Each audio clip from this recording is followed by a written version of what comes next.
Hi అండి. మనం professor Nageswararao గారి గురించి మాట్లాడుకుందాము. ఆయన లేటెస్ట్‌గా చేసిన వీడియోస్‌లో ఆయనకి హిందుత్వం అన్నా, బీజేపీ అన్నా ఎంత హిపోక్రసీ ఉంటది. ఆయన ఎంత లెఫ్ట్ భావజాలం ఉంటది. ఏ వీడియో అయినా చేయనియి, ఆయన వేలో దాన్ని బీజేపీకి వ్యతిరేకంగా, హిందువులకు వ్యతిరేకంగా, సెక్యులరిజానికి పాజిటివ్‌గా, సెక్యులరిజం అంటే వాళ్ళు ఓన్లీ హిందువులకి సంబంధించినట్లు మాట్లాడతారనమాట. ఆయన లేటెస్ట్‌గా నితీష్ కుమార్ మీద వీడియో చేసిండు. ఏదైతే హిజాబ్ వివాదం ఉందో దాని గురించి మాట్లాడిండు. అందులో కూడా బీజేపీకి, పవన్ కళ్యాణ్‌కి వ్యతిరేకంగా ఎలా మాట్లాడిండో ఒక్కసారి మీరు చూడండి. ఆయన టాలెంట్ ఎంత బయటపడుతుందో. ఈ లెఫ్ట్ వింగ్‌కి సంబంధించినోళ్ళు ఎంత స్మూత్‌గా హిందుత్వాన్ని, బీజేపీని ఎలా విమర్శిస్తారో, ఎలా నెగిటివ్ చేస్తారో మీకు ఈ వీడియోలో చూపిస్తా. బీహార్ సీఎం నితీష్ కుమార్ వివాదంలో ఇరుక్కున్నారు సార్. ఒక ముస్లిం మహిళ డాక్టర్ హిజాబ్ ను తొలగించిన ఘటనలో ఆయన అనేక ఆరోపణలు ఎదుర్కొంటూ ఉన్న పరిస్థితి. బీజేపీ నేత and UP minister Sanjay Nishad support చేస్తూ మాట్లాడారు. నాకు తెలిసినంత వరకు ఇస్ డిఫరెంట్ పార్టీ, ఎన్డీఏలో భాగస్వామి, బీజేపీ నాయకులు కాదు. నాకు తెలిసినంత వరకు subject verification. Okay sir, okay.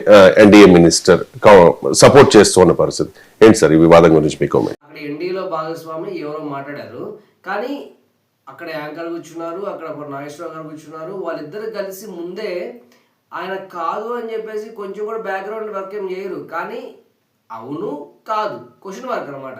అంటే చూసే వాళ్ళు ఏమనుకోవాలి, బీజేపీ వాళ్ళే అన్నారు అని అనుకోవాలన్నమాట. అక్కడ అలా ప్రజెంట్ చేస్తారు. మళ్ళీ ఈ వీడియోలో ఏమైనా తప్పు ఉందా, మళ్ళీ ఒకవేళ దీన్ని క్వశ్చన్ చేశారు అనుకో, ఆయన ఎలా ఉంటాడు తెలుసా, నేను అప్పుడే సబ్జెక్టు కరెక్షన్ అని చెప్పా కదా, ఆయన ఎన్డీఏలో భాగస్వామి, బీజేపీకి సంబంధించినోడు కాదని చెప్పేసి దాన్ని కవర్ చేసుకుంటాడు. వల్ల ఇంత తెలివిగా ఆయన బీజేపీ మీద కానీ, ఆర్ఎస్ఎస్ మీద కానీ, హిందువుల మీద కానీ నెట్టేస్తారు అనమాట స్లోగా. మీరు చూడండి ఈ వీడియో మొత్తము. అంటే మనకు ఇది వాస్తవంగా గత కొన్ని రోజులుగా పెద్ద వివాదమైంది. ఇప్పుడు సెక్యులర్ పొలిటీషియన్స్ గా ఉండి రాజకీయ అవసరాల కొరకు బీజేపీతో కలిసిన వాళ్ళు బీజేపీ రాజకీయ భావజాలాన్ని సంతృప్తి పరచడానికి రకరకాల వేషధారాలు చేస్తూ ఉంటారు. సో ఇక్కడ మన దగ్గర ఆంధ్రప్రదేశ్ లో అకస్మాత్తుగా సనాతన ధర్మ ప్రచారక అవతారాలు ఎత్తుతున్నారు. చూసారా, ఆంధ్రప్రదేశ్లో అంటే ఎవరో కాదు, పవన్ కళ్యాణ్ గానే ఆయన అనేది అకస్మాత్తుగా సనాతన ధర్మాన్ని ఎత్తుకుంటున్నారు అని చెప్పేసి. అకస్మాత్తుగా ఎత్తుకోవడం ఏంటి? ఆయన హిందువు, ఆయన ధర్మం గురించి ఆయన మాట్లాడుతున్నాడు. ఆయన నితీష్ కుమార్ అక్కడ హిజాబ్ని లాగడానికి, ఆంధ్రప్రదేశ్లో పవన్ కళ్యాణ్కి బీజేపీకి ఏమైనా సంబంధం ఉందా? ఉండదు. అక్కడ ఇష్యూ ఏంటి? హిజాబ్ అనేది కింద లాగండి ఫేస్ చూద్దామని. సరే, అది తప్పే, కాదనట్లేదు. కానీ ఈయన ఆ ఇష్యూ గురించే మాట్లాడారు కదా, మాట్లాడు. ఇప్పుడు చూడండి, ఏపీకి వచ్చి దాన్ని పవన్ కళ్యాణ్ గారికి అంటించిండు, తర్వాత మళ్ళీ బీజేపీకి అంటించిండు. నితీష్ కుమార్ గారు అక్కడ ఆయన చేసిన దాన్ని ఎక్కడ తీసుకెళ్లారు చూసారా? ఏపీకి తీసుకొచ్చారు, మళ్ళీ బీజేపీకి అంటించారు. సపోర్టింగ్ గా ఎన్డీఏ నేతలు, ముఖ్య బీజేపీ నేతలు వస్తున్నారు. టీవీ ఛానల్లో వాద ప్రతివాదాలు చూస్తే ఆశ్చర్యం వేస్తుంది. సో ఏంటనేది, మహబూబా ముఫ్తీ ఒక పోలింగ్ బూత్ లో కశ్మీర్ లో ముస్లిం మహిళ బుర్కా ఇజంను లాగేశారు. అదొక పోలిక. అది తప్పుగా అన్నప్పుడు ఇది తప్పు అవుతుందా? మీకు మహబూబా ముఫ్తీ ఒక ముస్లిం మహిళ, ఆ ఇజబ్ ఆమె ఆ ఓటర్ ఐడెంటిటీ కొరకు తొలగిస్తుంది, ఆమె కూడా ముస్లిం మహిళ. అవును, ప్రొఫెసర్ నాగేశ్వరరావు గారు టీవీ డిబేట్లో కానీ, లేకపోతే ఆయన యూట్యూబ్ ఛానల్లో కానీ ఒక ఇష్యూ మీద మాట్లాడేటప్పుడు నిజంగా ఆశ్చర్యం వేస్తుంది. అంటే ఇంత తెలివిగా ఎలాంటి ఇష్యూ అయినా సరే దాన్ని ఎలా బీజేపీకి అంటగట్టాలి, ఎలా ఆర్ఎస్ఎస్కి అంటగట్టాలి, ఎలా పవన్ కళ్యాణ్కి అంటగట్టాలి అంటే ఎన్డీఏ నేతలు ఎవరికైనా అంటగట్టేస్తారు ఆయన ఈజీగా. మీరు ఆయన యూట్యూబ్ ఛానల్ ఓపెన్ చేసి చూస్తే మొత్తం చంద్రబాబు, మోడీ, పవన్ కళ్యాణ్, రేవంత్ రెడ్డి పొగుడుతూ ఉంటాయి అన్నమాట వీడియోలు. రేవంత్ రెడ్డి ఒకవేళ హిందువుల గురించి మాట్లాడినా, హిందూ దేవుల గురించి మాట్లాడినా ఆయన వీడియో చేయడు, పాజిటివ్గా మాట్లాడుతున్నమాట రేవంత్ రెడ్డి గురించి. ఇప్పుడు జమ్మూ కాశ్మీర్లో ముఫ్తీ లాగింది అనుకోండి, ఆమె ముస్లిం ఉమెన్, అలాగే ముస్లిం ఉమెన్ లాగింది కాబట్టి తప్పు కాదు. బట్ ఎవరినైనా సరే అలా బలవంతం చేయడం తప్పే కదా. ఎవరినైనా తప్పు అలా చేయకూడదని చెప్పాలి కదా. ఆయన ఇప్పుడు ముస్లిమ్స్కి వచ్చేసరికి వాళ్ళిద్దరు ముస్లిమ్సే కాబట్టి, వాళ్ళిద్దరు ఉమెనే కాబట్టి తప్పే ఉంది అన్నట్టు మాట్లాడుతున్నాడు. ఈ చిన్న ఇష్యూ మీద ఇంత పెద్ద వీడియో చేయాల్సిన అవసరం లేదు.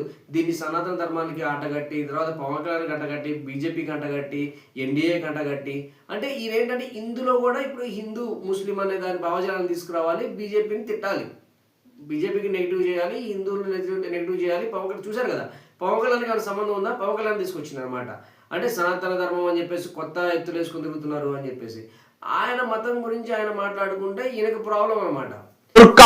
మహిళల స్వేచ్ఛకు వ్యతిరేకం కదా ఈ డిబేట్ అంతా ఎందుకు? ఇది క్లియర్ కేస్. ఒక డాక్టర్గా అపాయింట్మెంట్ లెటర్స్ ఇస్తూ ఒక ముఖ్యమంత్రి స్థాయిలో ఉన్న వ్యక్తి ఓ అమ్మాయి ధరించిన హిజబ్ ను లాగేయడం అనేది అది పితృస్వామిక భావజాలం, పురుషాహంకారం ఒకటి, మత దురహంకారం కూడా ఉంది. ఇందులో ఇస్లామోఫోబియా అనే విమర్శలు కూడా వస్తున్నాయి. అధికార దర్పం ఇది, దాన్ని ఎలా అంగీకరిస్తాం? అది తప్పే, కానీ ఇంత ఇష్యూ చేయాల్సిన అవసరం లేదు కదా. ఇప్పుడు చూసారా హిపోక్రసీ అని చెప్పి, పురుష ఆధిపత్యం అని చెప్పేసి ఎంత పెద్ద పదాలు వాడుతున్నాడు. అదే అక్కడ ఎన్డీఏ సీఎం కాకుండా నితీష్ కుమార్ కాకుండా ఎవరైనా ఉండుంటే, అది కాంగ్రెస్ సిపిఐఓ సిపిఎంఓ లేకపోతే వెస్ట్ బెంగాల్లో జరుగుంటే అసలు నేను మాట్లాడినా చాలా పాజిటివ్ వేలో మాట్లాడుతున్నాను అనమాట. ఎందుకంటే నేను ఎప్పటి నుంచో ఆయన ఫాలో అవుతా. ఆయన వే ఆఫ్ ప్రోపగండా ఎలా ఉంటుంది అంటే చాలా తెలివిగా ఉంటుంది, చాలా నీట్గా దాన్ని లింక్ పెట్టి మాట్లాడుతున్నారు అనమాట. ఇదే అయినా తెలంగాణలో నాంపల్లి ఎమ్మెల్యే, ఎంఐఎం ఎమ్మెల్యే హిందువులను గల్లీలో ఉరికిచ్చి కొడతా మా టైం వచ్చినప్పుడు అని చెప్పిండు. వీడియో చేసిందా? చేయరు. బంగ్లాదేశ్లో ఏదైతే హిందువుని అంత దారుణంగా కొట్టి చంపి వేలాడదీసి ఉరిదీసి పెట్రోల్ వేసి కాల్చితే జస్ట్ 1 hour బ్యాక్ వీడియో పెట్టిందంటే నేను కూడా మొత్తం చూస్తే అందులో ఏముందంటే ఆయన మళ్ళీ అందులో కూడా కాంగ్రెస్ని, ఇందిరాగాంధీని, నెహ్రూని విలంబడమే సరిపోయింది ఆ బంగ్లాదేశ్ వీడియోలో. అక్కడ హిందువుల గురించి కానీ మైనార్టీ గురించి కానీ అక్కడ ఏం జరుగుతుందన్నది ఆయన కొంచెం కూడా ఎక్స్ప్లెయిన్ చేయలేదు. మొత్తం నెహ్రూని, ఇందిరాగాంధీని, అప్పుడు 1971లో జరిగిన వార్ గురించి నీట్గా దీన్ని కూడా కాంగ్రెస్కి పాజిటివ్గా, బీజేపీకి వ్యతిరేకంగా మార్చి చెప్పిండు అనమాట. అంటే అంత తెలివిగా ప్రోపగండా చేస్తారు అనమాట నాగేశ్వరరావు గారు.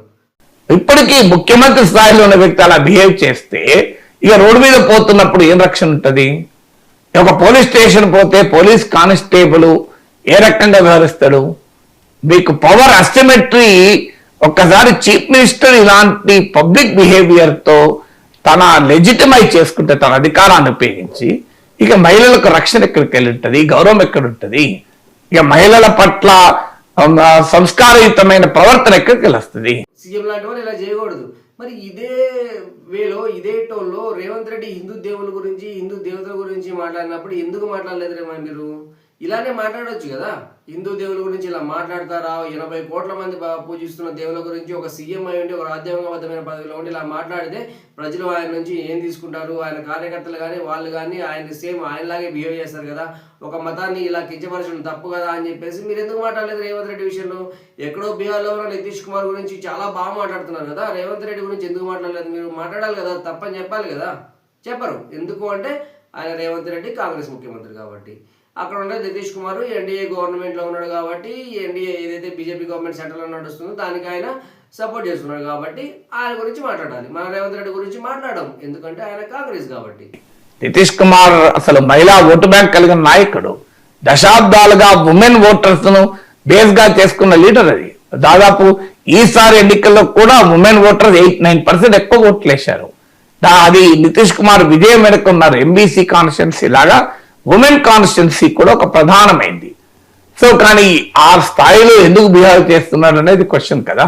So that is very very serious question. ఇదే మాట రేవంత్ రెడ్డి గురించి ఎందుకు మాట్లాడలేదు? హిందువులందరూ ఓట్లేస్తేనే కదా రేవంత్ రెడ్డి గెలిచింది.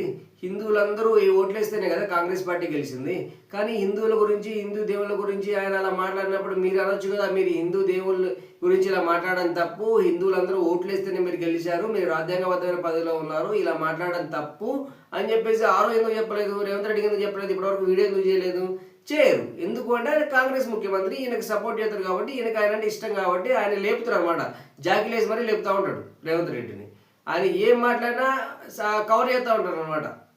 కానీ అక్కడ నితీష్ కుమార్ చేసిన తప్పే అయినా ఆయన వయసు, ఆయన ఎలక్షన్స్ టైంలోనే ఎలా బిహేవ్ చేశాడో అందరికీ తెలుసు. కానీ రాజకీయాల్లో ఆయనకు బీహార్లో వచ్చిన సీట్లు కానీ లేకపోతే ఎన్డీఏకి ఉన్న ఆయనకు అవసరం కానీ రాజకీయ కారణాలు ఏవైనా అవ్వచ్చు, ఆయన సీఎంగా కంటిన్యూ అవుతున్నాడు. ఆయన హిజాబ్ కిందకి లాగడం అన్నది తప్పే, దాన్ని అది కాదని ఎవరు అనరు. కానీ దాన్ని ఇంత పెద్ద ప్రోపగండా చేయాలా? మరి రేవంత్ రెడ్డి హిందువుల గురించి, ముస్లిమ్స్ అంటే కాంగ్రెస్ పార్టీ అంటే ముస్లిం అని చెప్పడము, అలాగే హిందువులు దేవుళ్ళని దేవతలు కించపరిచి మాట్లాడడం జరిగింది కదా, మన స్టేట్లోనే జరిగింది, మీ ముఖ్యమంత్రి చేసింది కదా, అప్పుడు ఎందుకు మాట్లాడలేదు? అప్పుడు ఎందుకు ఇలానే సమాధానం చెప్పలేదు? చెప్పరు. ఎందుకు చెప్పరు అంటే ఆయన రేవంత్ రెడ్డి మన క్లోజు, ఆయన కాంగ్రెస్ పార్టీ. ఈ నితీష్ కుమార్ అంటే ఎన్డీఏ గవర్నమెంట్ కదా, బీహార్ సీఎం కదా. సో ఆయన మీద వీడియో చేద్దాం, మనం చేయాల్సిందే.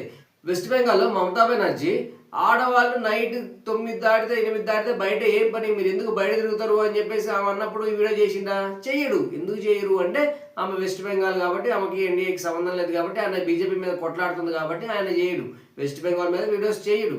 ఎందుకు ఇక్కడ చేస్తున్నాడు అంటే ఆయన నితీష్ కుమార్ కాబట్టి, ఆయన బీజేపీకి సపోర్ట్ చేస్తారు కాబట్టి, ఆయన ఎన్డీఏలో పార్ట్ కాబట్టి. సో నాగేశ్వరరావు గారు మీరంటే చాలా మర్యాద ఉంటుంది, ఎందుకంటే మీకున్న నాలెడ్జ్కి నేను మిమ్మల్ని ఎప్పటి నుంచో ఫాలో అవుతూ ఉంటా. కానీ ఈ వే ఆఫ్ హిపోక్రసీ, ఈ వే ఆఫ్ ఐడియాలజీ అన్నది హిందువుల మీద, బీజేపీ మీద, ఆర్ఎస్ఎస్ మీద, పవన్ కళ్యాణ్ గారి వ్యక్తుల మీద తొయ్యకండి. ప్రతి దాన్ని అంటగట్టకండి. మీరు చాలా బాగా ప్రోపగండా చేయగలరు. చాలా బాగా అందులో ఉన్న సున్నితమైన మ్యాటర్స్ని బయటకు తీసి బీజేపీకి కానీ, ఆర్ఎస్ఎస్ కానీ, పవన్ కళ్యాణ్ కానీ అంటించగలరు హిందువులకు కానీ ఈ వేని తగ్గించుకుంటే చాలా మంచిదని చెప్పి నేను కోరుకుంటున్నాను. ఈ వీడియో మీకు నచ్చిందంటే లైక్ చేయండి, షేర్ చేయండి, సబ్స్క్రైబ్ చేయండి. అలానే ఇలాంటి రోస్ట్ వీడియోస్ ఇంకా బాగా డీప్ రోస్ట్తో వస్తాయి. ఎందుకంటే నాగేశ్వరరావు గారు వయసులో పెద్దవారు కాబట్టి ఈయన చాలా కూల్ వేలో రోస్ట్ చేసినాము. ఇంకా రోస్ట్ చేయాల్సిన వాళ్ళు చాలా మంది ఉన్నారు, వాళ్ళని ఇంకా బాగా రోస్ట్ చేద్దాము. లైక్ చేసి, షేర్ చేసి, సబ్స్క్రైబ్ చేసుకోండి. Thank you.